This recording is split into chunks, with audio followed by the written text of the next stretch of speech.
And we're going to start broadcasting. So we are live. So if anybody's out there tuning in, listening to us on Facebook land, you can hear everything we say. And we got to quit talking bad about Facebook and all them people. But what I'll do at about 2 minutes still before we go live, let me cut some things off here. I see you distracting me.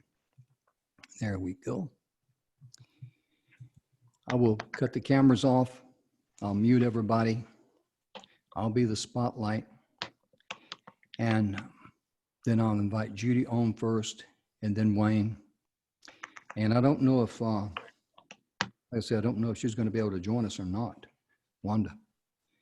But if she does, I'll just, handle it. If she may have trouble getting on, I'll just deal with that. She'll be going last.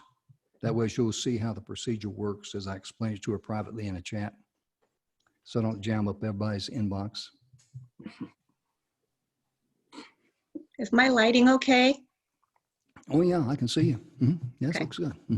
All right. No airplanes in here, so we should be okay. Good deal. Good deal. Oh, Wayne, your background is just fantastic there. I like that. It's very, very nice. Oh, thank you. That's a virtual snapshot of your virtual backyard, huh? Exactly. I like that. I like that. It's an amazing backyard, I'll tell you. 300,000 acres of wilderness. So It's like Don, like I said, he's from New York there, and I don't know what part, I know it's upper New York, but he talked about when he first moved out to Colorado Springs, he's still working, and every day he lives on the northeast side of Colorado Springs. Driving downtown to where he went to work, he says, viewing Pikes Peak and the mountain there, he says it never got old.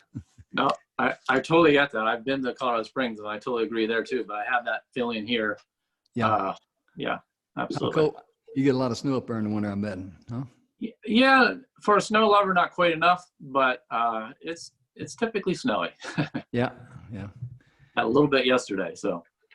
Really? I'd be done. Wow, it's still snowing out there? From time to time. I mean, it's off I live at 1,100 feet. It's still in the high peaks, but the ground got white yesterday, but It's going today. Judy, what part of the world you live in? I am in Phoenix, Arizona, so it's 100 degrees already. All right. Wow. Yeah. I hope you like heat. I actually do. It's a dry heat. I came from Texas, and the humidity there, I could not handle that. I don't mind the dry heat. Yeah. Let me cut off the cameras. I'll mute everything. I got to do one more project before we go live. We've got about 2 minutes. All right. Wayne, I'm bummed I'm going to have to get off after, but hopefully I'll watch your presentation when it goes up. No, I totally understand. But we still have lives to live.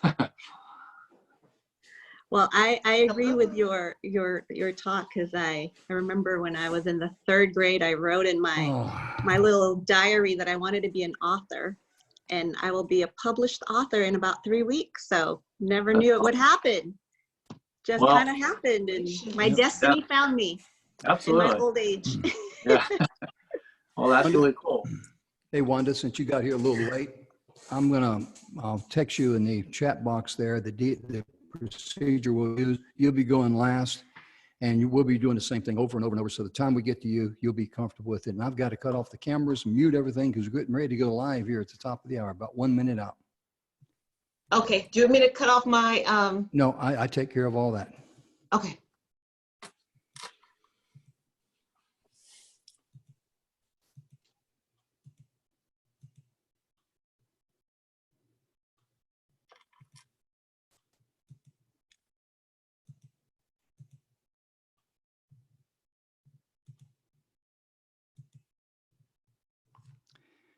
Here we go. We're about 1 minute out.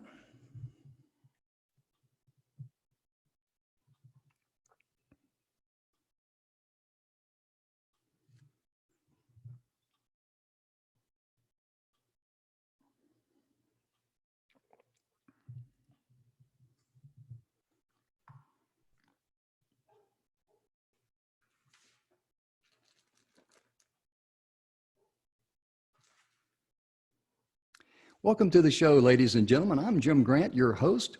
Messages of Inspiration, Hope, and Support is proudly sponsored by speakerspathway.com. Is it okay if I share some free gifts for you at speakerspathway.com, some free training? Let me share my screen and we'll go right over and take a look and see what's in store for you there today. Here at speakerspathway.com, this is our homepage. And we have all kind of wonderful things like TEDx training, complimentary gifts, which I'll show you in just a moment. And this is where you find all the messages of inspiration, hope, and support. All of the individual speakers, we'll take a quick look at that. Dandy Don McGrath offers a free complimentary course on how to grow your business through speaking. And this is the Wild Bunch here. This is all of us and their testimonies. And in addition, we have a live radio show on the TogiNet system called Your Future Is Now. But first of all, 5 simple steps to creating your kick butt TED Talk. This is a free gift from Dandy Don McGrath to you. Just click on that and it's yours. If you know someone that might use that, please let them know. Also, how to grow your business through speaking. Get your free course. Again, these are free gifts. We do not badger anybody or chase anybody down. We don't have to. And messages of inspiration, hope, and support. Take a look at this.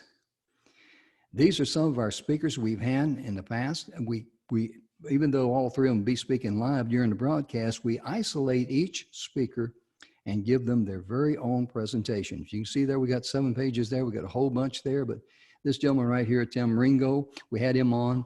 He was a guitar player and he was playing for us before we got started. And he played the song too. A wonderful guy, How to Reach for Music to Manage Your Stress. Wonderful presentation. Also, you can read up about Tim here. This is the way we roll here at speakerspathway.com. And as far as our speakers are today, I'm going to bring the first young lady on. Her name is Judy Thurston. And Judy, let me turn on your camera and unmute your mic. And you should get a request to turn on your camera. There she is. And let me make you the spotlight because you're the star of the show right now. Good morning, Judy. Hi, so happy to be here with you all. Thank you. We're glad that you came to join us on this busy day. At least you're inside out of the heat in Phoenix, Arizona. You say it's going to get up to triple digits today. Yep, we're already there. Oh my Summer's goodness. early. Yeah. Today, you're going to be speaking to us about practical ways to deal with your grief, especially during this day and time. Is that correct? That is correct. Yeah. Good deal. Well, let me cut off my camera and mute my mic, and the stage is yours. Well, welcome everyone. Thank you so much to Don and Jim, Speakers Pathway, for having me. Such an honor to be here. My name is Judy Thurston. I am a grief recovery specialist and a health and wellness coach. And I'm here to share about how do we navigate grief during uncertain times. And what I want to share with you is 2 really great definitions of grief from the Grief Recovery Institute. The first one is that grief is an end to a familiar pattern or behavior. And when you think about that, this is the first time in history that globally we are all feeling this.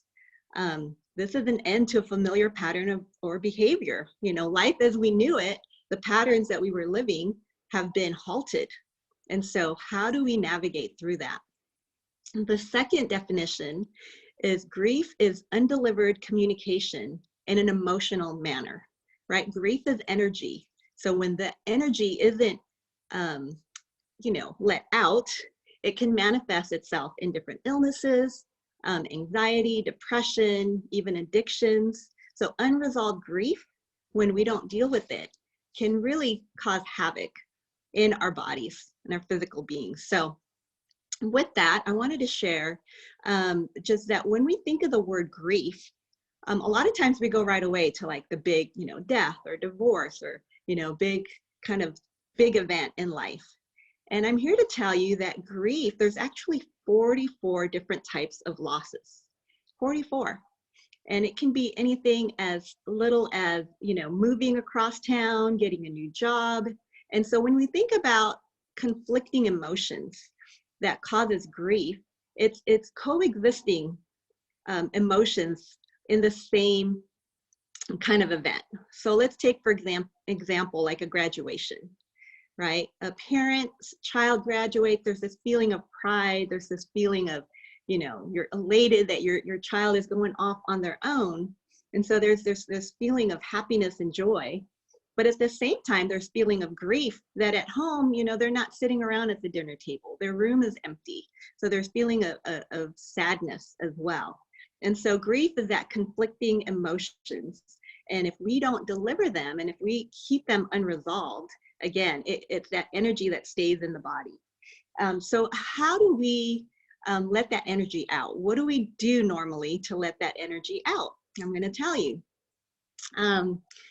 So there's what the Grief Recovery Institute, they call STERB, okay? STERB stands for Short-Term Energy Relieving Behaviors. And so when you think about STERB, what are some ideas of STERB that we go to not deal with grief? How about binge watching Netflix? How about emotional eating? How about drinking? Maybe even taking pills or doing drugs, things that kind of just want to take us out of the state of grief, of pain that we're in. So when you think about it, here's pain and here's us. And when we are in pain, we don't want to sit in that pain. So we will do anything to get up here, to the pleasure, to the joy, to the happiness, to get out of this state of pain. And so what we do is we start to use STERB to get us out of this state of pain. And so, you know, if you're eating a tub of ice cream or binge watching, you know, 10 hours of Netflix, you get out of that state of pain. But what happens is just like a sugar high, you crash and then you go a little bit even lower. So now that pain goes a little bit lower because now you've added guilt and shame and regret. Right? And so it's this vicious cycle of when we use STERB to deal with our pain, to numb our pain, we actually go deeper and we actually cause more pain. And so with this grief work, what you do is you actually have to go underneath the pain, which means sometimes it has to get worse before it gets better, right? And so you're going to go underneath, and then when you come up, it's a true, authentic, genuine healing that you're going to achieve when you are doing it in a holistic way, right? In a way that's not just numbing the pain, because as you numb it, like we said, you just go lower and lower and lower. And for this work that you do, you're actually dealing with the pain, you're going underneath, and then when you come back up, you're actually dealing with it in a holistic way and really heal. And one of the gifts of doing this work is being present. Being present. I can tell you that when you're grieving, the last thing you want to do is be present. Okay, we want to think about the past. We want to think about who can we blame, who's at fault, shoulda, coulda, woulda. Or we're thinking about the future, the anxiety of what's to come. Maybe right now we're facing uncertainty with our jobs, the economy, you know, our health. Okay. And so when you're living in those two worlds of the past and the future, it's hard to be present. And so what I'm going to teach you here today is what I call the GIVE principle. Okay, and this is something that really helped me get through one of the toughest seasons of my life, the true crisis that I went through last year at the loss of my 18-year-old son. And this practice saved me so much that I actually just finished writing a book on it, because I want every person to have this tool in their hands, because at one point or another, we're all going to grieve something. Remember, there's 44 different types of losses. No matter how big or how small, we're all going to grieve something. And I want these tools to help people just really navigate through this time. So GIVE is an acronym. Again, we love acronyms. GIVE stands for grounding, intention, visualization, and expressing gratitude. And June 13th, last summer, I remember getting a phone call that my son was on his way to the emergency room after an apparent drug overdose. And we're coming from Arizona to LA, a 6-hour drive. And I can tell you, in my natural self, I would have been a complete basket case, totally freaking out the whole way through. But because I had these tools, I was able to be grounded. I was able to be present. I was able to meditate on mantras, intention of positive thinking. I was able to visualize, you know, my son being healed and doing well, and express gratitude. Gratitude changes the atmosphere in the room. And so my whole family, I was so proud of them. We were not freaking out. We were in the car. We drove 6 hours to get to the hospital. And when we got there, my son was in a coma.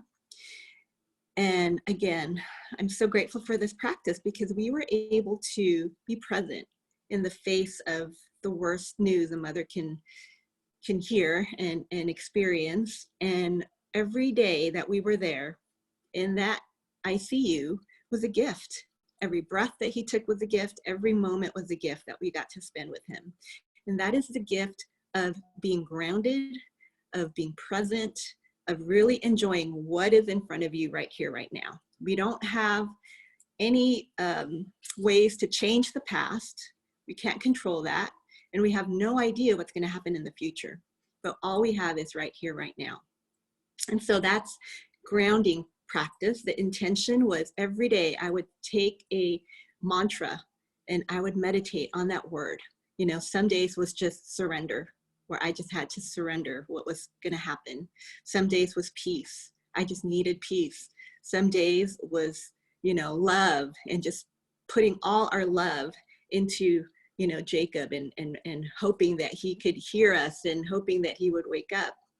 And with the practice of grief recovery, remember we talked about it's undelivered communication. It's unresolved grief. It's undelivered communication.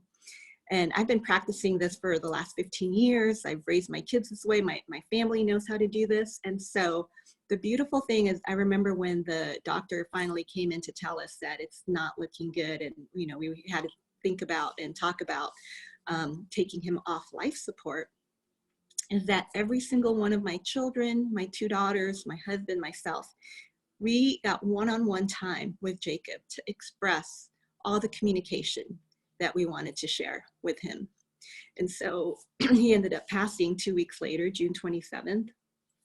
And we left there with so much peace, knowing that we got to say everything that we needed to say to him. And our hearts were at peace. Our hearts were clear. We got to express all the love, the forgiveness, and, you know, all those things. And so a lot of times grief is because people leave with those unsaid words. And there's a lot of guilt and regret because, oh man, I wish I could have said this, and I should have said this. And so there's all this regret for the things that we didn't say. And so doing this practice helps you and teaches you and gives you tools on how do you communicate that. And at the Institute, there's a program that we do where it actually teaches you how to do that for someone that's already deceased. So they don't even have to be present for you to get completion and healing. Maybe it's somebody who's a toxic person in your life that is not a safe place to have this kind of conversation. And that's okay too. You can still get healing because it's not for them, it's for you. It's about setting yourself free. It's about living wholeheartedly. And living wholeheartedly means that you feel everything. You're feeling the pain, you're feeling the grief, you're feeling, you know, the suffering, because you can't just pick and choose what you want to feel. It comes in a whole package. And so you cannot feel joy and happiness and victories and, you know, peace and all these good things without the bad. It's a whole package. Wholehearted living, authentic living is being able to feel everything at 100%. And that comes with being present, being totally okay with where you're at, knowing that it's not going to be there forever. So in those early days and weeks and months of the grieving period for my son, and it doesn't ever go away. I'm still grieving, okay? But those first few, you know, weeks and days and months were so debilitating. I did not even know if I was going to make it. It hurt just to breathe, you know? And so those moments is when you just hang on and you trust that I'm going to sit here and feel this 100%. And I know that it's not going to last forever. And, you know, the waves just go further and further apart. and you will get through it. And so if you're in a place right now in your life and that you're going through some deep grieving, I just want to encourage you, you will, get through it and get support. Have people around you that are safe that you can share with. So here's just a few tools for right now, this global pandemic that we're in. Again, it's a global time that's never happened before, where we're all grieving something one way or another. Let's be kind. Let's give grace to one another. Let's be gentle. Everyone's experiences, even though we're experiencing the same kind of global experience, everyone's experiencing it at their own truth, their own pace, their own way. And so let's be kind and let's be gentle with one another. Remember that we cannot heal what we're not willing to feel, right? So feelings are very important, and don't be afraid of it. Don't run away from it. Remember, here's pain.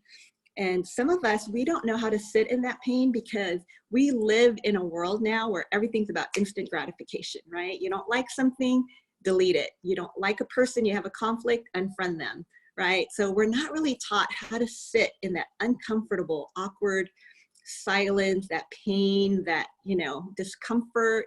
And so if you're in that place right now, I want to encourage you to just own that place and it be okay with sitting in that place, because again, you cannot heal what you're not willing to feel.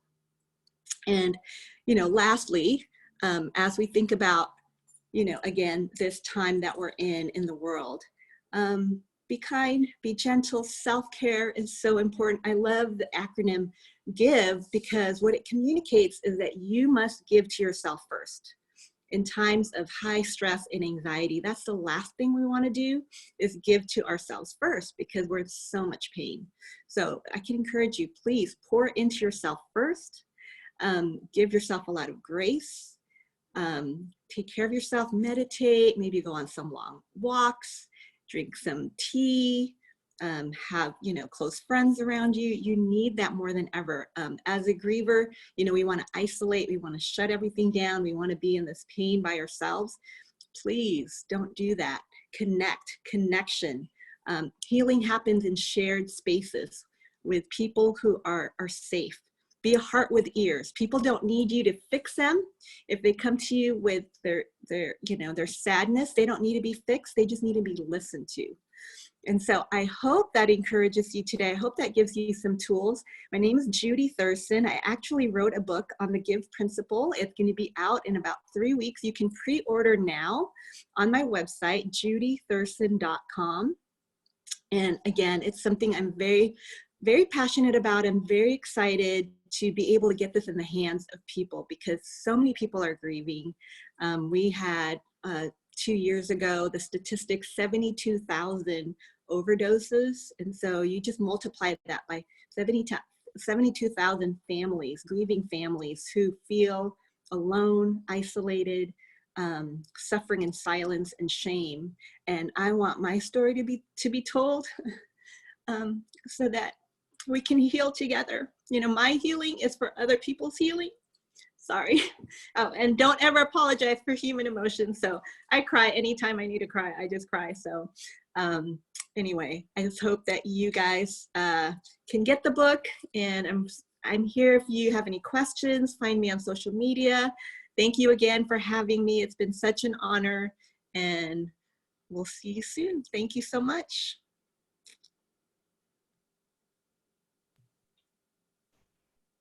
Holy smoke. What a message that you shared from the heart. Judy, you're one of the best example I can give right now of why we created the messages of inspiration, hope, and support. Because what I love about what you shared from your heart wasn't some ideology or theory or anything like that, or rah-rah speech. You came to us from your heart, what I call grassroots reality. And I super appreciate what you shared. My daughter, she's spoken out about the loss of her husband. She lost him to suicide. That's another horrible thing to experience, because no one wants to talk about it, And, I lost a daughter, infant daughter. So I can relate to that. But, in the end, we all win. And one day we'll all be together. And like I tell people with my warped sense of humor, even if you're super clumsy, you can't even fall down and skin your knee up there, you know. But it's a wonderful thing for you to have the heart to share your message. And you mentioned something about STEBS. I got the first couple of words there, something about short-term energy. What was the last of it? Releasing behaviors. Releasing behaviors. Yeah. Okay, good deal. And would you be kind enough to share about your website? We got about a minute left, and your email address again, please. Yeah, judythurston.com. Just one word, JUDYTHURESON. And like I said, the book, there's a book page there. You can pre-order your book now, and it should be out like within the next 3 weeks. So excited, my first book, and I'm very proud of it. I feel like Jacob's spirit really is all over the book and how he lived his life. That's for a whole other talk. But, at 18, just a brilliant, brilliant young man who, just lived his life authentically, genuinely, and with his whole heart. And he's my inspiration every day. Thank you so much. I tell you right now, it's just a wonderful, you did a wonderful thing. You wrote a book and you shared your message, and that's your calling in life, and how you can reach so many people with that message in that book. I'm proud of you. Thank you so much. I really am. I mean that. And I tip my hat to you. You're a wonderful lady and beautiful young lady to have the courage to say, this is what happened to me, and this is how I deal with grief. And I don't want you to go through an unnecessary, what I call the emotional roller coaster. Mm-hmm. You feel like a rag doll in the mouth of a dog, because we've all had our grief, and I know what that feels like. That's normally the route that I take. But I'm gonna, take a closer look at you, because you're my kind of lady. I mean, you're just grassroots reality, and I appreciate that very much. I know your time is short, and I know you need to leave for another appointment. But Judy, thank you for being with us today. Bless you, because you've been a blessing already to many people. You're going to bless a multitude of people. Thank you, Judy. Thank you. Thank you. My pleasure. We'll talk soon. Okay. Have a good day. Bye-bye. Bye-bye. Well, let me bring to the stage here. Let's see. I got to bring Wayne. Let me turn on Wayne's camera. When you see Wayne's camera, that virtual background is literally a virtual picture of his real life background. And Wayne, are you there? There you are. Let me give you the spotlight. Upstate New York, right? Indeed. Yeah, wonderful. Wayne, you're going to be talking to us today about destiny exists for everyone. And what is your destiny? Is that correct? That's correct. Okay, well, let me mute my mic and turn off my camera, because the stage is yours. Thank you so much, Jim and Don and Speakers Pathway Coalition. And, I echo everything you just said. Wow, Judy, wonderful job, a beautiful message. And unfortunately, I get to follow you. But I'm very honored to be here. And I hope that my message, equally, my passion is that it would make a difference in your life. And so I'm honored to be with you today and to share that. So I'm 10 years old, and I'm standing in my bedroom, and I'm looking out my bedroom window, and tears are literally streaming down my face as I watch the falling snow turn to rain again. With great sadness and my heart broken, I turn and I pick up a sheet of paper, and I look at the sketches that I've drawn, and I read the words I've written. And they simply say, when I grow up, I'm moving to the mountains of New York and building a resort. I smile through my tears and I say, someday, someday. Then I snap back to reality and I ask myself, how is it possible that something that was so important to me as a child that I would grow up to completely forget? How did this happen? I mean, is it meant to be this way? Childhood dreams are simply childish, and they're meant to be packed up and, put away with the rest of our childhood things? Or is there something else going on here? As I said, my name is Wayne Stoner, and I'm the founder of Destiny Expeditions. And I have been on a 20+ year quest seeking to understand and discover the answer to that question and many others. In the process of that quest, I have discovered what I consider to be two pivotal truths. The first one is this: I have become absolutely convinced that to be alive is to have a destiny, no exceptions. And the second thing is that I'm also convinced that most people, that as adults, they turn away from that childhood sense of who they were meant to become, and they never look back. What about you? What is your life like? Do you have a sense that your life is meant for something greater, that there's a greatness in you, that it's there, but you can't quite get it out? Maybe you feel a sense of frustration, that life is somehow, it feels like it's meant to be better. It's not that it's bad, but there's something critical missing. It's kind of like this nameless thing that's in your life, and it's there, but you don't know what to do with it. You don't even maybe know quite what it is. Or maybe you would say, no, I have a dream, but then I'm not 100% sure that it's the right dream, or I lack the confidence that I can actually even do this. I mean, maybe it takes a lot of money. Maybe it takes someone smarter than I am.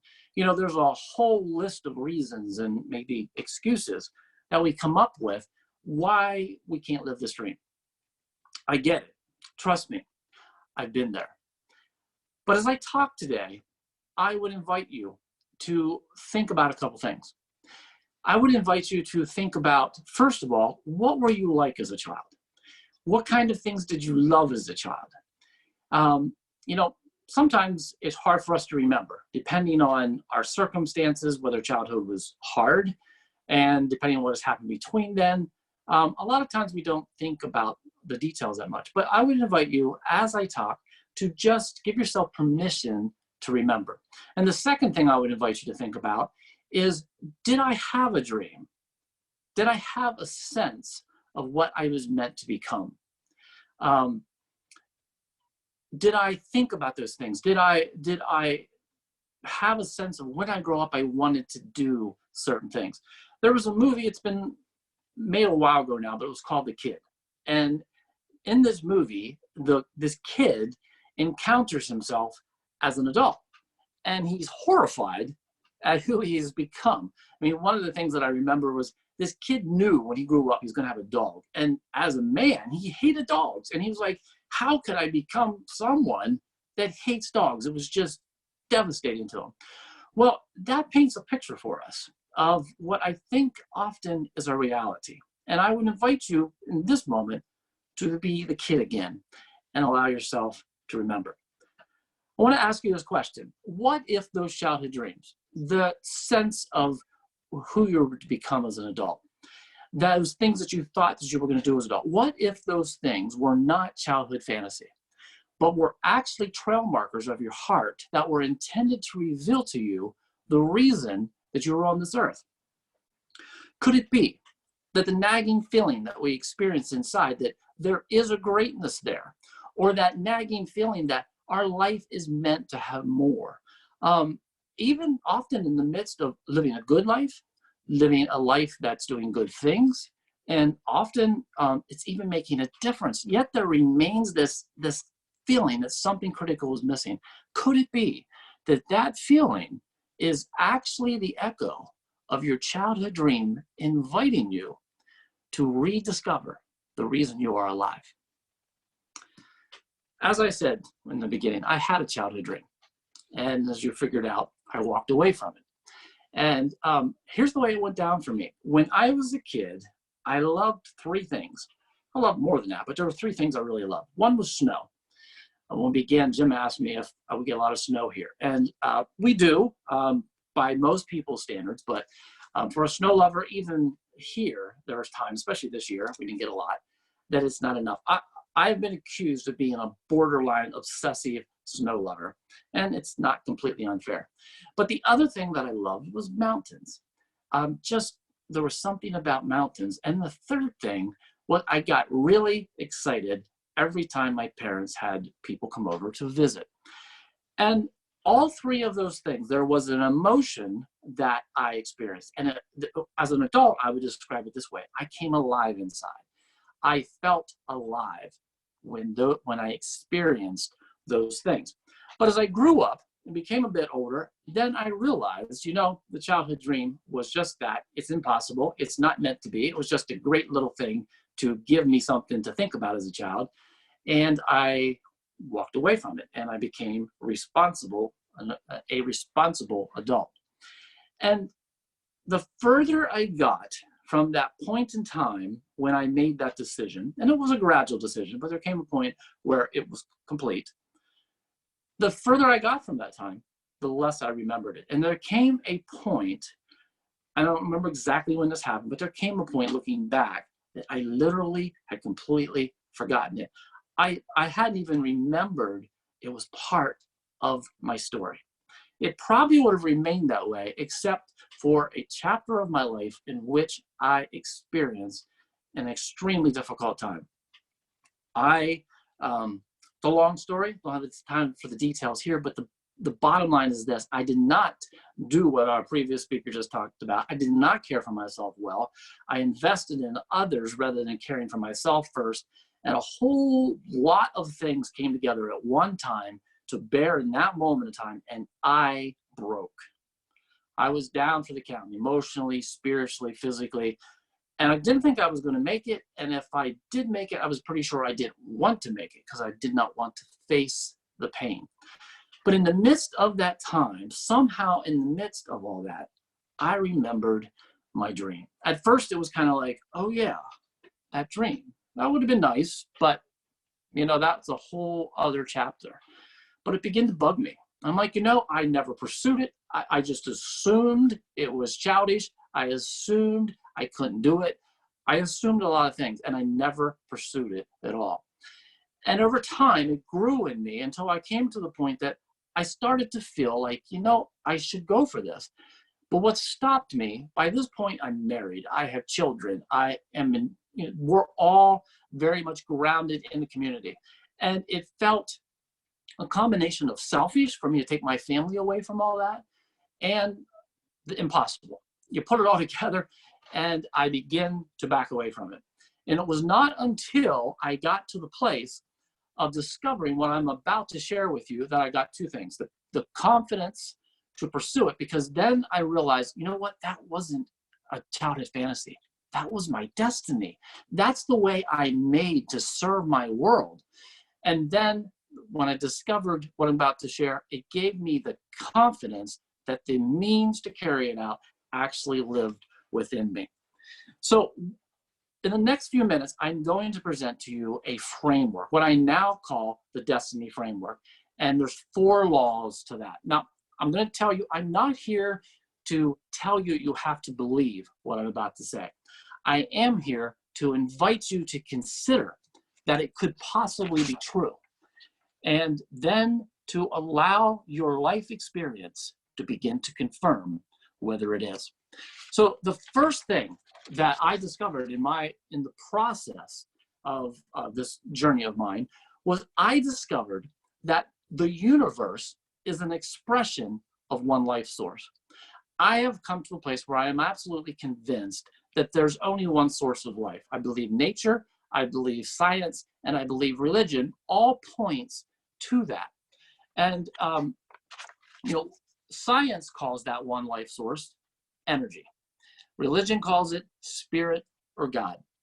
You can call it whatever works for where you're at in the journey. The point I want to make is I'm convinced that everything that has ever been, everything that is, and everything that ever will be finds its origin in one source of life. The second thing I discovered is that this source has what I call a one grand idea, or another way of saying this would be one cosmic story. Or if that doesn't work for you, a third way would be one grand master plan from which the entire universe flows. What this means is that the universe is deeply connected. Now, I'm not a scientist, so I'm not going to pretend to be one, but I do like science and I follow science, and I'm fascinated by what the new sciences are beginning to uncover. uncover. The quantum sciences and that type of thing, amazing things happen. They find ways to literally separate light and shoot it to far ends of the universe. And what they've discovered, if they do something to impact one of those the shot elements of light, it immediately occurs within the other. The universe is a very connected place. And what that means is that it flows from a place of design and order. This means that nothing is left to chance. Nothing. That brings me to the third thing I discovered, and that is this, that the universe and this one grand idea, or this cosmic story that encompasses everything, is governed by absolute laws. The idea is this, that the one source of life has this one grand idea, and to make sure that it all stays intact, there's these laws of absolute that govern every minute detail. Now, we're aware of this to some degree every time we pick up our cell phone.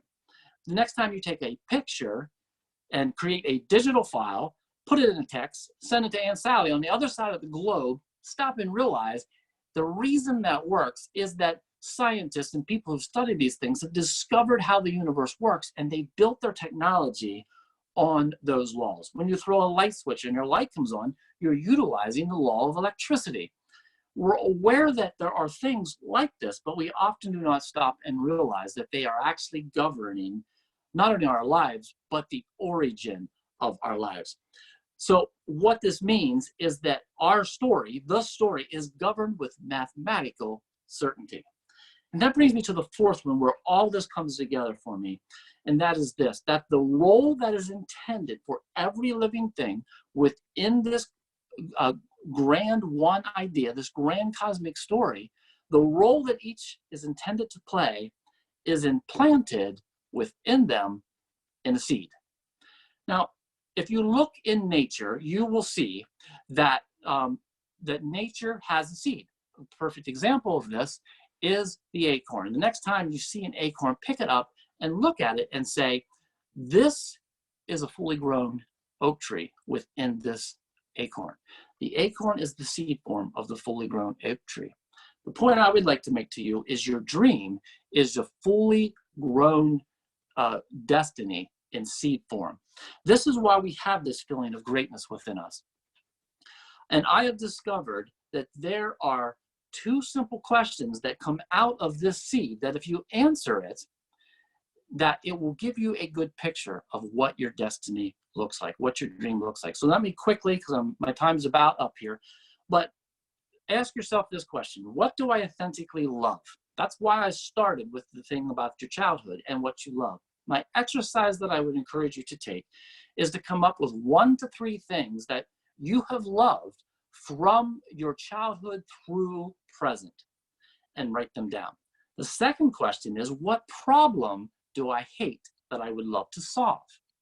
What you will find is, and I don't like the word hate, but it gives you the good contrast. These are 2 paths, and where they intersect is where your dream lives. And the reason we can be so certain of this is because of the way the laws of the universe work. So let me ask you, what were you like as a child? Did you have a dream? Did you grow up with that sense of something that you wanted to become? And what did you do with those dreams? And how much of that shows up in your current life? When and why did you walk away from that dream? Now, COVID-19 might seem like a terrible time to bring all this up, but here's why I take the risk. I have discovered that when we align our life with destiny, impossible things begin to happen. And the reason for this is that destiny is never surprised. Destiny was not surprised by COVID-19, but your dreams appear in the world when your world needs them. It's a cold, crisp Adirondack morning, and the aroma of fresh coffee and pumpkin French toast fill the air. Soon the guest will arrive by a blazing fireplace and enjoy a delicious breakfast. I look through the window, see the fresh falling snow, and read the roadside sign that says Snow Goose Bed and Breakfast. And I smile as I realize I am finally living my childhood dream. And I want to conclude in this way. The next time you feel that nagging feeling, that quiet ache within, you feel that sense of, I'm meant for more greatness than this. Instead of feeling stuck, frustration, unsure of what to do, I want to invite you to stop and realize what you are hearing is the voice of your dream calling you from the summit of your heart. And like trail markers through the wilderness, they are there to lead you to the reason that you are on earth. Each one of those calls to you to consider the life that you are destined to live. All you need to do now is learn how to recognize them. Thank you so much for the honor of being with you. I hope that this, what I presented, is an encouragement to you. When you live from this type of framework, you begin to see that everybody comes from one place, and we are all brothers and sisters. And I love you. I believe in your dream. I believe in your destiny. And I am greatly honored to be able to spend this time with you today. Thank you. Great message, Wayne. I really enjoyed that because, it reminds me, whoops, I just lost my earphones here, so I'm going to keep talking. I don't know what happened there, but I kind of like earplugs here got all run off, but lost my little plug. So let me plug this back in. I apologize for that. But what I really love about your message is that you're the kind of people that people need to migrate to with your thinking and all that, because when you get that much energy and that much positive thinking, and it just keeps growing and growing and growing, because that brings out the best in all of us. We had a speaker on Curran.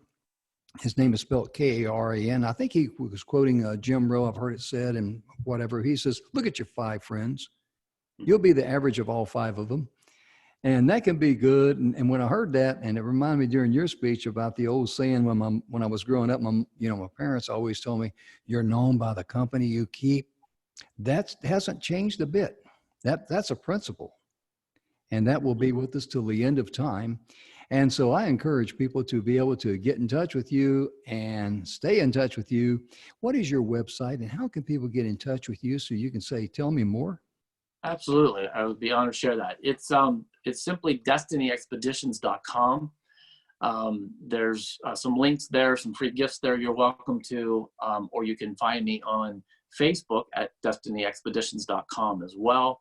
Or you can email me at destinyexpeditions@gmail.com. I would be honored to hear from people. Great. Wayne, thank you so much for taking time out of your busy day to be with us. I love your background. It's a virtual picture, but it's also your virtual backyard. I like that. It never grows old. Thank you so Jim. much. I appreciate it. Sir. You bet. It's time for me now to bring Wanda Brown on. She's going to be joining us, and let me cut her video on. I've got to do some work here, and let's see, Wayne, I've got to cut your video off and mute you. And Wanda, let me give you center stage. You're now under the spotlight there. How about that? At least there you are. Good deal. I did that right. Good help. It's hard to find sometimes. But Wanda, today you're going to be talking to us about how to go through adversity and be in a good spirit or have joy. Is that right? That's right. Good deal. Well, let me cut off my camera, mute my mic. The stage is yours. Awesome. Well, Jim, thank you so much. Don, thank you. And thank you to Speakers Pathway. I'm so glad for this opportunity, and thank you so much for this platform. So just by way of quick introduction, I'm again Wanda Brown. I'm an author. I am a fierce resilience coach.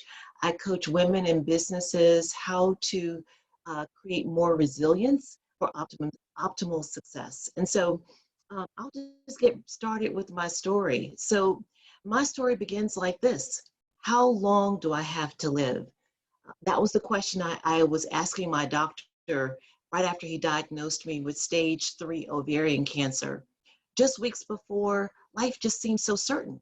I was in what I thought was the best shape of my life. My husband, my college sweetheart, and I have 2 wonderful children, and everything was going well.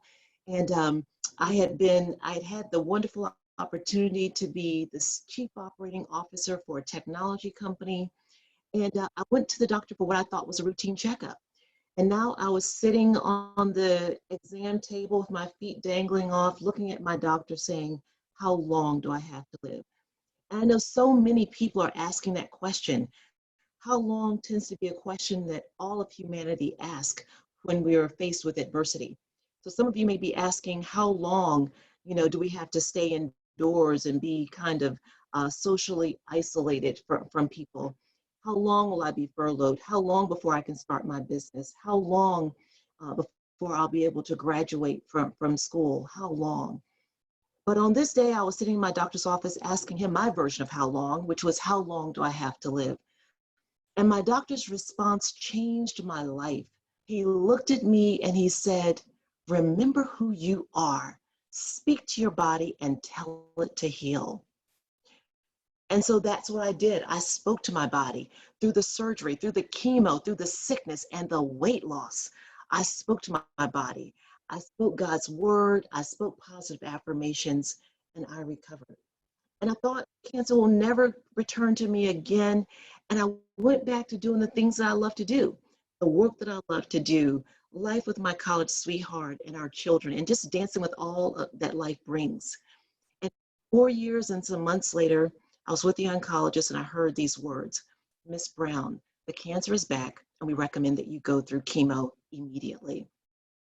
Well, for days I cried. I cried from the disappointment and the disconnect. The disconnect was I had done everything that I thought I could do to stay cancer free. And yet the facts in that pathology report were the cancer is back. And I know some of you are going through your own version of disconnect right now, right? You thought you heard God's word to start that business, and now you've had to lay off people. Maybe you've had to close the business. Maybe you did everything you thought you could do to save that marriage, and yet your spouse is asking for a divorce. Or you put your heart and soul into those children, and yet one is off the beaten path. And so you're dealing with your own version of disconnect. And my question to you is, who will you be in the storm? Who will you be when life doesn't look like what you planned for and what you worked for? For me, the turning point came when I heard one day the word rest. And I discovered that rest means to be supported by something in a way that helps you stay in position. And for me, as I was going through a second battle with cancer, I had to stay in a position of joy and hope and full expectation that I would not only get through the treatments, but that I would thrive on the other side. And so God allowed me to develop this process that it allowed me to experience joy in the journey. And that process uses the acronym REST, R-E-S-T. The R is for remember how powerful we are, that we are children of the Most High God, for those of you that believe in Jesus Christ, and that we may not be able to circumvent all of life's challenges. Certainly the entire world knows that as we're all going through this collective COVID-19 experience. But our power comes when we can focus on the things that we can control. And those things are our words, our thoughts, our identity, and our perspective. We get to say who we are and the words that we speak when we're going through our own storms, through our own adversity. We get to control those thoughts that we play over and over and over in our minds. We even control our identity. This life is our story, and we get to say if we're going to be the hero or the victim. For me, when I was going through my own journey and my own healing journey with cancer, when people would ask me, Wanda, how are you doing? I would always say this. I would say, I am the healed, protecting my health. I am not the sick trying to get well. In life, when you're going through, the world will serve up who you are if you don't declare who you are at all times. And so I encourage you right now to just think of an I am statement. I am enough. I am beautiful. I am victorious. Whatever that I am for you is, just state that, and maybe get in the mirror and just practice and just look at yourself in the eyes and just give yourself that identity before the world gives you one. And then the other thing that we have control over is our perspective. You know, it's important for us to see life happening for us as opposed to just to us, because then it opens a way for us to really get the lessons in the storm.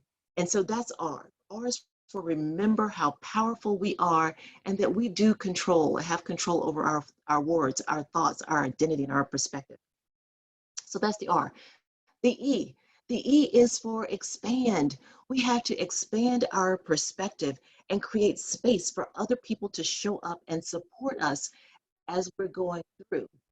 And what I learned is by doing that, by opening myself up, sharing my story, and allowing other people to show up and support me, that they too can be blessed. You know, when we allow people to show up in the midst of what we're going through and support us, we're actually creating space for them to bring their talents, their skills, their ability to practice empathy and compassion for another human being. So it's not just us standing in need of something, but the people that support us get something out of it as well. And so I encourage you just to be intentional about who shows up in your space when you're going through. It can be a blessing not only for you, but for them as well. So that's the E. The S is for self-care. And we have to think about self-care in what I call a 360-degree sort of way of looking at it. So it's the physical, it's the mental and emotional, it's the spiritual and the financial. You know, when we're going through, I'm going to talk about the financial. There's so many ways that I could unpack self-care. But the financial part is a huge part of self-care. You know, if we don't take care of ourselves financially, when we're going through a storm like COVID-19 or cancer or divorce or whatever that storm is for you, it's really hard to go through with peace and with joy. So I just encourage you to just think about your finances. Think about living not at your means or above your means, but a little bit below your means so that you always have more than enough. And so that's the S, the self-care, physical, mental and emotional, spiritual and financial. And then the T. The T stands for take action. I say we have to take action around a dream or a purpose when we're going through. You know, when I was going through my own battle and I was going through the chemo and the surgeries and the sickness, I wrote a book. And that book gave me purpose. And so it was a book that allowed me not only to share my story and what I was going through, but I invited 20 other women to share their story, their journey of going through cancer or chronic illness and the lessons that they learned. And so as I was going through the chemo and the sickness, there would be days I would want to stay in the bed. If anyone has gone through chemo or cancer or any kind of chronic illness, there are times when just mentally, physically, emotionally, you just want to stay in bed, pull the cover over your head, keep the blinds down, and just rest. But this book called me up sometimes and allowed me to push past the sickness, allowed me to push past what I was going through, because I felt responsible as the holder of these women's stories to get up and continue to write that book. And it was just a healing, cathartic gift for me. And so I encourage you, find a craft, anything, a hobby that will call you out and have you go beyond who you are in that moment and what you're going through. And so just in closing, that's the REST. You know, I would encourage you, regardless of where you are on the spectrum, if you are going through an illness, you know, or perhaps you're going through something, it's not an illness, but it's stealing you, robbing you of your joy and your hope, I encourage you to put this practice of REST into practice in your life. It worked for me, and I know that it'll work for you. And you know, as I reflect on that question that I asked my doctor, how long? You know, what I learned after going through cancer 2 times and God healing me 2 times, that it's not about how long, but it's about who will we be in the moment? What will we do in the time that we have left? And so I thank you so much again, Jim, Don, the Speakers Pathway team, for the opportunity to just share today.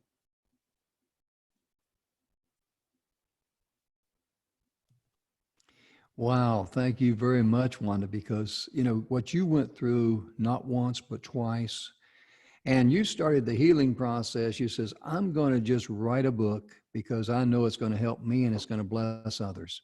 And that is the true calling in life, to be able to share your blessings, your gifts, your talents, the things you went through that God gave us all, and to use those to bless others. That's our calling in life. And that's a lot what Wayne was talking about earlier about our destiny.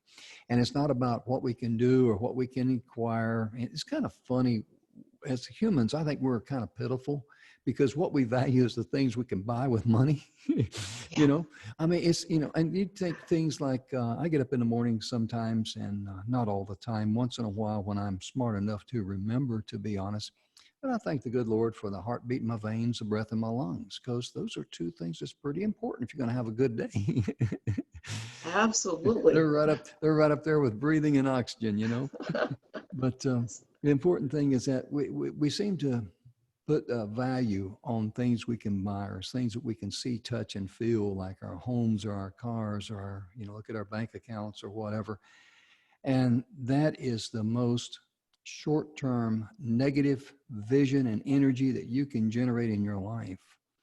And when you look how to serve others first, I like what Zig Ziglar says. Zig went around for decades. He's got many great sayings, and he's a funny guy. He's entertaining. And of course, I do a horrible Zig Zig when he talks about, you can get anything out of life that you want, as long as you help other good people get what they want.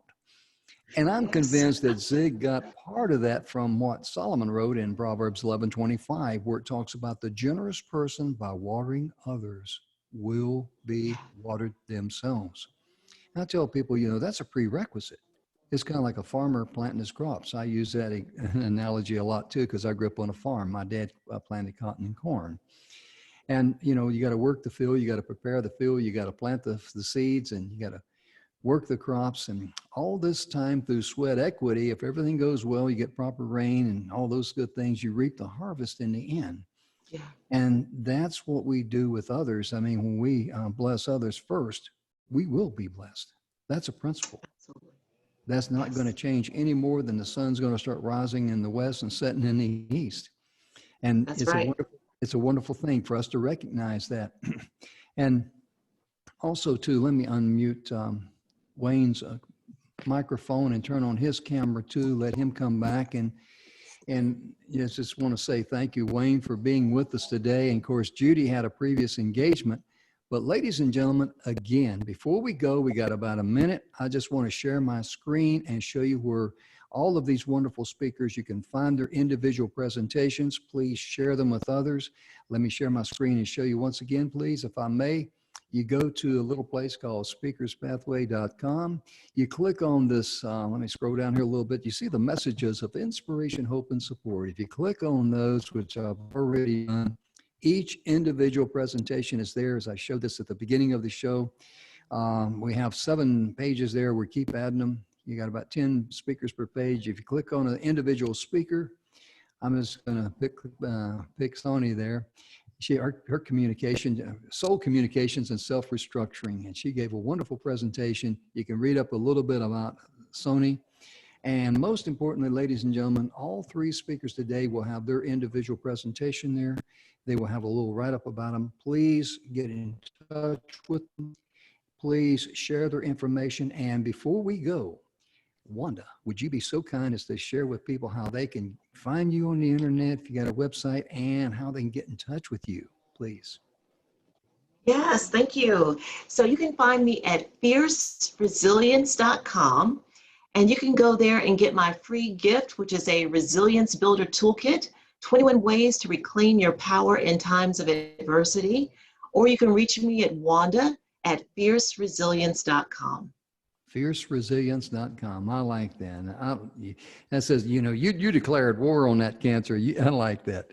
That's what's it saying? What I saw the commercial one time says, you know, I forget what the disease was. It may have me, but you know, I don't have it or whatever. I'm probably, That's right. I'm probably just doing a terrible job explaining that. But that your attitude is what it's all about, realizing that in the end, we win. That's In right. the end, we win. And our mission here on life is to be a blessing to others. And you have really blessed us today. Wayne, you've been a big blessing to us. Judy Thank could you. continue to stay with us due to a previous engagement, but she blessed a lot of people. All of you will touch people in your world, and you've touched my world. Thank you so very, very much for being here and Thank you. being a part of the messages of inspiration, hope, and support. And ladies and gentlemen, we're out of time. We'll be here tomorrow, same time, same stations, I say on the radio. We'll see you then. Have a wonderful day. Everyone wave goodbye. Have a great day. Bye-bye. Bye. Thank you. Bye-bye. Thanks so much.